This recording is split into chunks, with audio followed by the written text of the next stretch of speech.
Hi everyone, Aaron here for Zollotech, and visionOS 2.0 is here with some new navigation changes, as well as environments and backgrounds and much more. Let's talk about what's new.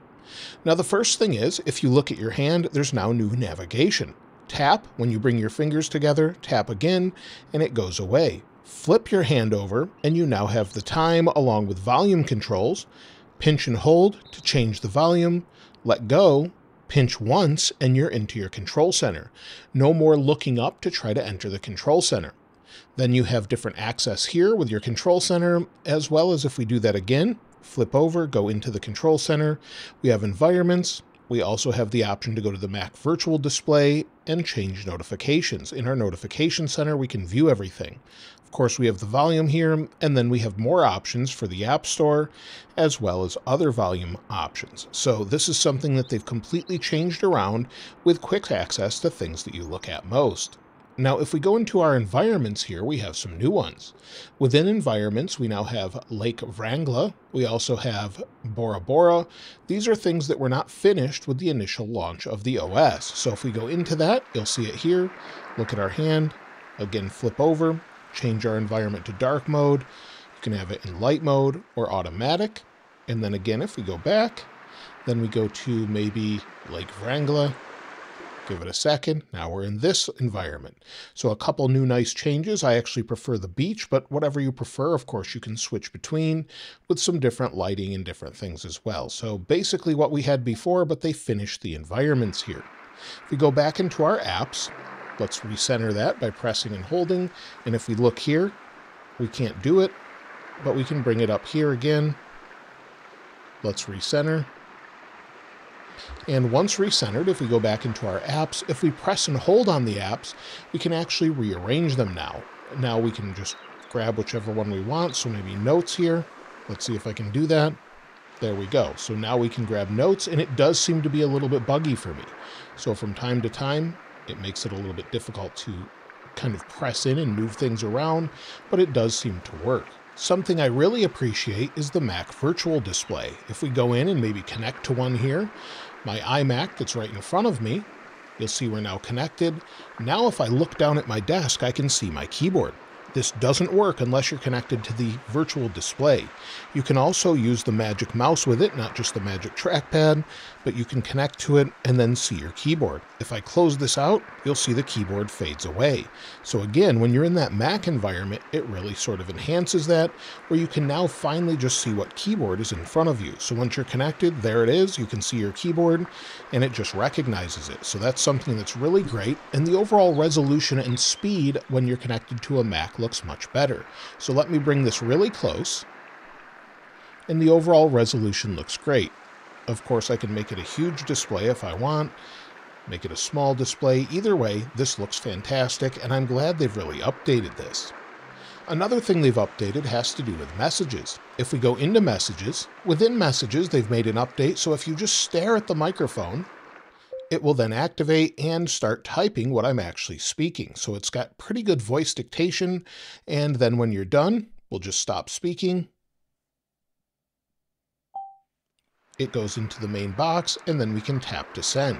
So that's something that's been updated. It works pretty simply. Just again, stare at the mic or click the X if you didn't mean to do that. Now, just like on iOS, they've redesigned the Photos app. If we go into it, now you can see my different photos, and these are just some simple photos here, but maybe if I go to this one that I took, and then you've got this box in the upper left that says Spatial. Tap on it. So we'll give it a second to complete, and it creates a spatial photo out of any photo. It sort of figures out the depth, and then it adds spatial sort of photo or depth to it that you didn't have before. This works much better than I would have expected, and then you can make it into a panorama if you'd like to sort of have it be immersive. It works much better than I would expect. It's a little bit grainy if you bring it really close, but in general, it looks pretty great and has depth. And I wish you could see this, as it would actually show that depth on a Vision Pro. But if you know someone near you that you want to maybe share a photo with, you can actually do that now. So if we go here, you can go to Share, and under Share, we now have the option not only to send it that way, but we can actually go to Share Play. We can now SharePlay our photo with a device nearby. So connect as you watch TV shows and movies, listen to music, or share your screen with SharePlay. If you tap continue, then you actually select who you're sharing it with, and you can share this photo with someone else. Now, if you're in a video, you can now edit the video right here. So if we want to trim the video, we can go to trim, give it just a second to download if it's shared in iCloud or saved in iCloud. Again, let it stop there, and then you can fully trim it right here. So just play it, go through it, or just grab this and trim the video in real time right in Vision Pro. Also, if you record video with Vision Pro Spatial Video, you can actually now edit that in Final Cut Pro. Safari gets some updates as well. Within Safari, if you have some tabs at the top, you'll say I have 3 of them here. If I press and hold, I can then pin a tab to the top if I want it to be remembered there. Also, if you're in Safari and maybe you're on a video and you want to watch it full screen, you can actually now watch it full screen without any borders. It sort of dims the background and even reflects off the sand below in the environment. So that's something they've updated. Another thing they've updated has to do with panoramas. So if you had a panoramic photo here, you can actually view it right in Vision Pro in a panorama. And if we go back, Siri can actually speak what's on the page. So similar to what we have in iOS 18, we can actually listen to the page if it's available for the page we're on. So if the website supports it, we now have that option. If we go into our settings, within our settings, we'll scroll down to accessibility, and we have some new options here. Within accessibility, we have the option for live captions. Live captions now work throughout the OS on any app. We also have live captions for FaceTime. If you actually turn this on, you can now use it in a FaceTime call. If we go back up, go to display and text size. Within display and text size, we have things such as smart invert, and we also have live captions throughout the OS. So they continue to add things we have in iOS, but they're now available in visionOS. Something else they've updated in Vision Pro has to do with guest mode. This is something they've updated this time around where you can actually save guests. So now you can not only sort of curate what you want people to see, but once someone sets up as a guest user, you can save them so they can try again, and they don't have to set up their eyes and hands all over again. If we go back into our apps, go to music, there's an update here where we now have SharePlay. So if you're in a song or album, go to share the song. Scroll down, you'll see SharePlay. Now you can set up SharePlay to share your album with someone while you're using Vision Pro. You can now mirror your Vision Pro to an iPhone, Mac, or iPad. If we go into our control center here, you'll see we have the option to mirror. Now, unfortunately, because I'm recording the screen, I can't do this, but you have this option and you can see what it looks like here. So you can actually mirror what you're seeing on your device to something else so someone else can see what you're looking at the same time. If we go into our apps and go into Mindfulness, Mindfulness has been updated to now mirror your actual breathing. So it's updated, so if you're going through a mindfulness session, it will now reflect your breathing and overall sort of movement. So that's something they've updated just to make it a little bit more interactive. If we look at our settings again for Control Center, we'll go into the Control Center, and now if we tap on this option, not only do we have travel mode for planes, but it now works on trains as well. You can see there where it says, if you're on a plane or train, use travel mode to stabilize visuals. So they've updated it for trains and planes now.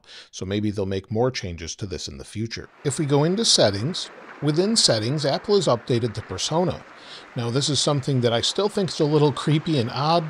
It verifies with Optic ID, and then you can see what I actually look like here. But it sort of flattens everything out with my hair, and the skin tones are more accurate, but this time you can see my hands, and the same is true in a FaceTime call. So if you're maybe speaking with your hands a lot, you can actually see what you look like here. Of course, you can edit details, change your persona, change things such as natural lighting, contour, or maybe change the temperature.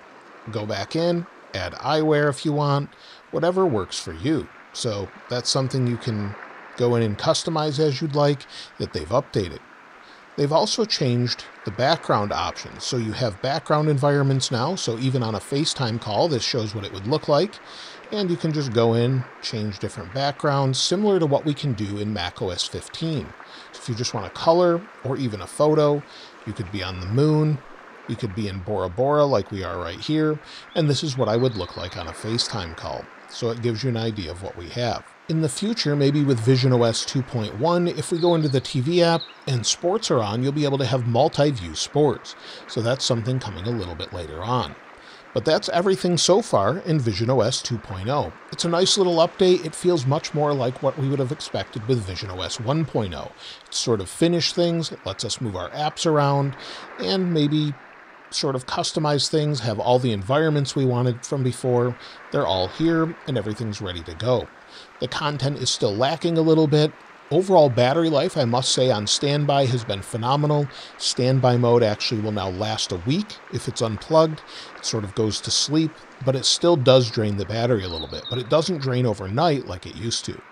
Let me know what you think of visionOS in the comments below, and if you haven't subscribed already, please subscribe, and if you enjoyed the video, please give it a like. As always, thanks for watching. This is Aaron. I'll see you next time.